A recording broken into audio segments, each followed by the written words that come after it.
Welcome back, ladies and gentlemen. Today I'm so excited for two main reasons. One, because I played against one of my dearest subscribers, and two, because I lost the second game. And honestly, I don't mind sharing cause obviously I'm not a chess god, nothing to do with my credibility. So shout out to CX Trinidad, if I'm not mistaken. I guess he goes by the name Audrey Enrique on YouTube. But anyways, we played two games and then he introduced himself as my subscriber. He's actually from Brazil and he thanked me for making wonderful videos, praised me to be the best coach and that he has learned a lot from my videos. Thank you so much, Audrey, this guy here. So the first game went as follows. I started with the Vanguard opening and then my subscriber responded with knight f6. At this point, it was unclear what my opponent wanted to play, so I just played pawn to e4. Who knew? Maybe the game was going to transpose back to the 4 knights game after knight f3. My opponent played pawn to d6, which signified that my opponent wanted to play the Perk defense, and so I went for the beyond variation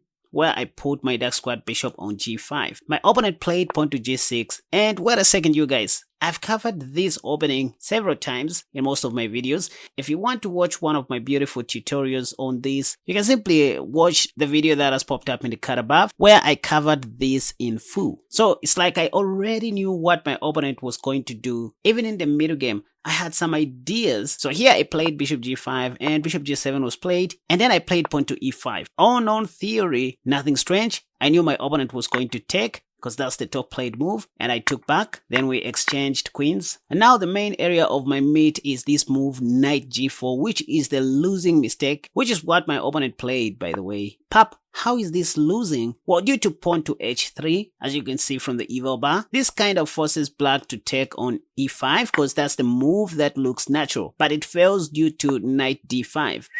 You can see how dangerous that is. I'm about to take the c7 pawn and win the free rook on a8. Now hold on. In this position, my opponent did the right thing. He castled short. Oh, before I proceed, I should mention to say these were bullet games, okay? So for my opponent to have a bullet rating of 2209, it means he's a strong player as well, because it's not easy to reach 2200 in bullet.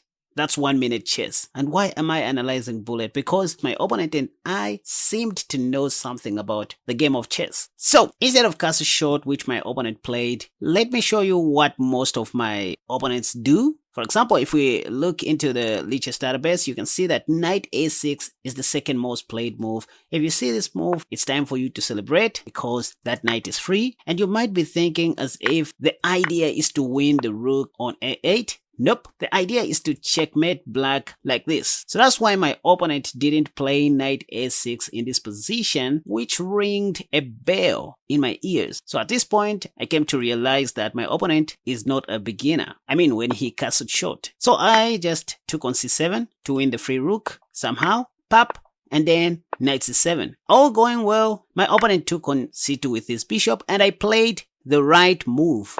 Rook d2, the top engine move, in 1 second. Bishop f5 was played, and then bishop b5 is what I played. So remember, children of the Most High, when you're up a piece, or when you have a positional advantage, what you want to start doing is to exchange pieces, but not pawns. Imagine if I exchange all these highlighted pieces, it means I'm going to remain with an extra piece, probably the last squad bishop or the rook, because I'm up a piece, right? Trade as many pieces as possible, but not pawns. You leave your pawns for the end game. And that's what I wanted to start doing here. My opponent played a6, and then I got rid of one piece, mission accomplished. And then I played knight f3, all going well. Pawn to h6 was played to harass my dark squad bishop, but I played bishop f4, a decent move.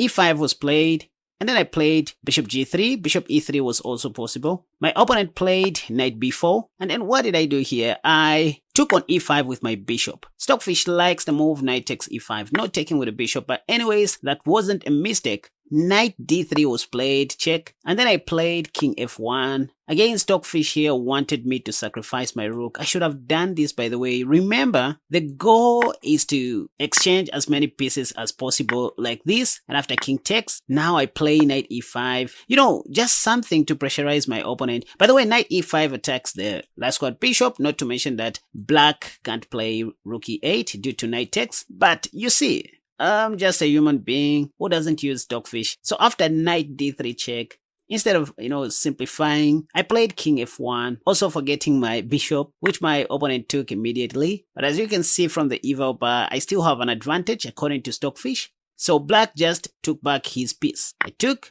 then bishop takes, and then I played knight d5, because what else do I know? The idea was just to give a check and then win the light squared bishop. So my opponent played bishop e6. Anyways, I played knight e3. The best move was to play something like king e2, maybe, activate my king and everything. But anyways, I played this knight e3 move since this was bullet chess. And by this time, I only had 17 seconds, by the way. My subscriber opponent played bishop f6, and then I played pawn to b3. Again, I'm leading in terms of positional advantage. Rook c8, king g1. The best was to play king e2, just bringing my king towards the center of the board.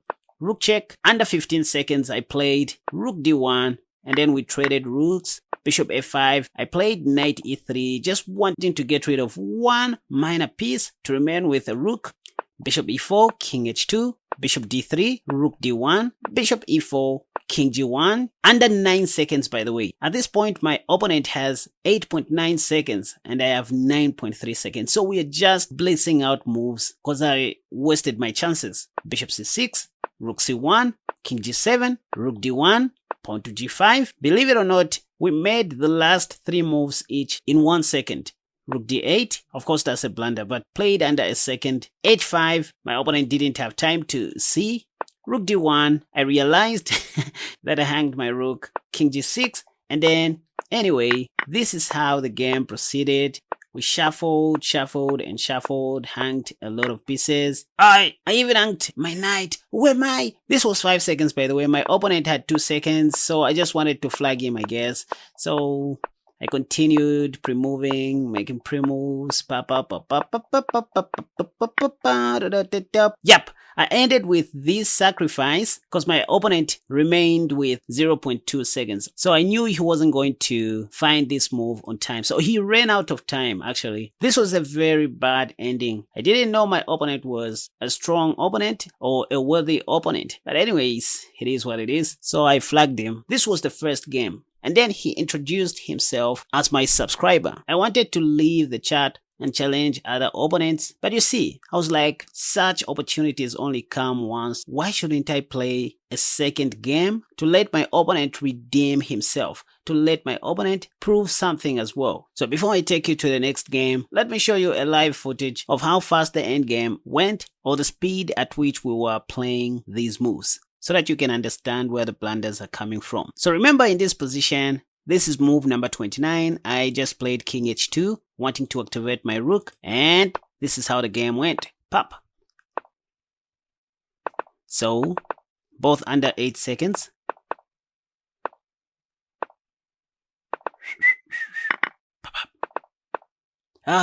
Should have taken that light squared bishop. Okay, I wanted to capture black's light squared bishop, but that didn't work. Yep, so this is where the game ended. I flagged my opponent. I have bad manners. Anyway, and hey, before we proceed, I'm excited to announce that you can now train with me or hire me as your personal coach for an hour. We will play some rapid games, and after the session, I'll send you a video of the recorded stream via Patreon so that you can hear my in-game thoughts and valuable advice. For more, visit kasperchess.com. The link is in the comment section down below. Right, and now the second game went as follows. Again, this was a 1+0 bullet chess. And here I had black pieces, by the way. My opponent started with pawn to e4. I played knight c6 because that's the only thing I know. Knight f3 was played. I played pawn to e5. And my idea was just to play the Paris defense, which I love the most. But my opponent played the Scotch. And I was like, because I hate the Scotch. I took, and my opponent took. And now this is the Scotch game. The Scotch Gambit is where white delays to capture on d4 and rather develops the light squared bishop. So after knight takes d4, I played bishop c5, expecting my opponent to take so that I could now go queen f6 and maybe intend to checkmate. But this didn't happen in the game. My opponent played knight b3, attacking my bishop. I played bishop b6, knight c3 was played, and then I played queen f6. because I still want to checkmate my opponent. I'm just lazy when it comes to bullet, you guys. My opponent played Queen E2. Queen D2 was also playable, but it's moves like these which convinced me that my opponent knows something about chess. Knight G E7 is what I played,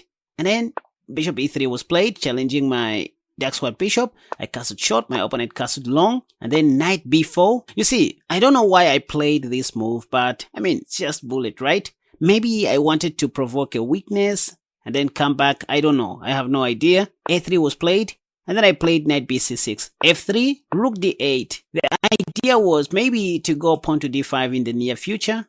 Oh, pawn to D6, doesn't matter. King B1. At this point, I didn't have a proper plan. All I knew was just to position my pieces on their most active squares. I played pawn to D6, paving way for my light squad bishop. H4 was played, and then I played H6. By the way, with pawn to H4, I guess my opponent wanted to play bishop G5. That's why I played H6, stopping that. Then G4 was played. This is how you know that you are playing against a worthy opponent who understands something about chess. So my opponent just wanted to open my king side like that. Knight G6 was played, which was a blunder.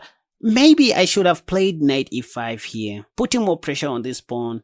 But even then, my opponent had this move. Yeah, but then I could have just taken the dark squad bishop and played something like Knight C4. So I played Knight G6 for some reason. My opponent played G5. It was at this point when I knew I was going to lose. Let me just say something about this position. If your opponent begins to attack on the king side, you need to start attacking from the queen side, which is why I should have played the move Knight E5, also paving way for my C5 pawn. Knight G6 is what I played blindly, and my opponent played G5. I played Queen E7 shamelessly.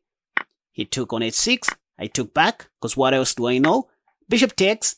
I lost the pawn for free. And then Knight C E5. This is when I played Knight C E5, for God's sake. Who am I? How can a full-grown bearded man like myself make such moves? Anyway, under 45 seconds, my opponent played Knight D5, attacking both my queen and my bishop. I played Queen E6 in 1 second. Knight takes, A takes, Rook G1, planning to play H5, and I played King H7, Bishop E3. Maybe my opponent should have played Knight D4 here, putting more pressure on my queen, but anyways, Bishop E3, Rook H8. At this point, I just want to, somehow hide my king on F8, also taking into consideration this pawn push. F4 was played. Then I played Knight C6. F5. That's how my opponent won one of my pieces, by the way. This was a very bad demonstration, but thank you, no one was watching. Queen takes E4. Pawn takes with check. Pawn takes. Queen D3. And then I took back. Just like that. Bishop takes.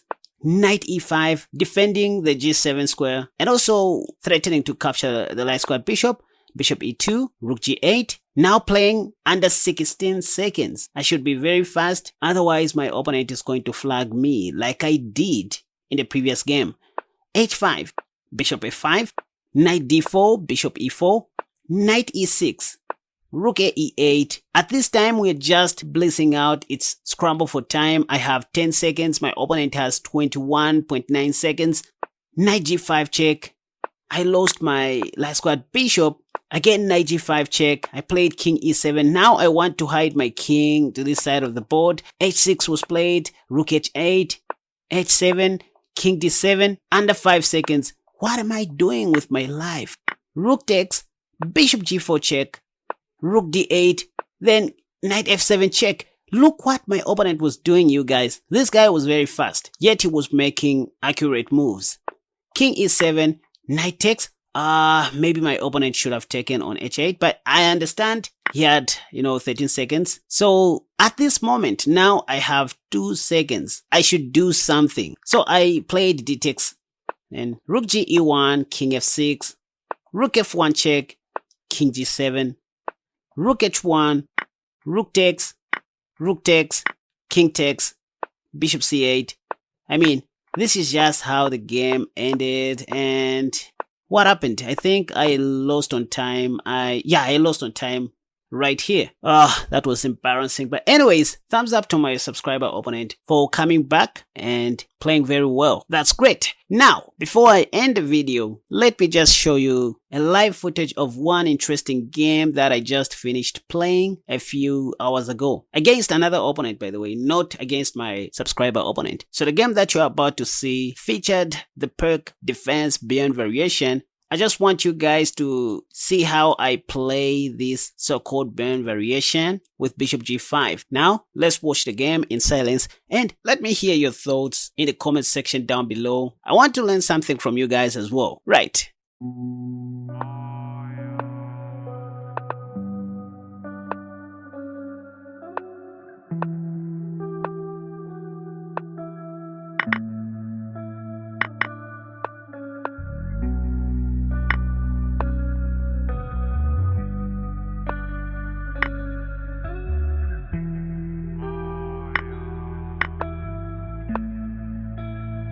Now, time for you to go and check out my new E5 defense course, which I have also linked in the comment section down below. And I'm glad to say, so far it has received a lot of attention and people are getting it like crazy. So it's an opening response that you try against White's E4 opening. You're going to learn how to play against the Scotch, the Ruy Lopez, the Bishop's opening, 3 Knights opening, the 4 Knights game, the Vienna game, even the Italian game. So it's the complete E5 defense course that I just launched with my team. You better go and check it out. Thank you so much for watching this video. Until next time, have a wonderful day. Bye bye.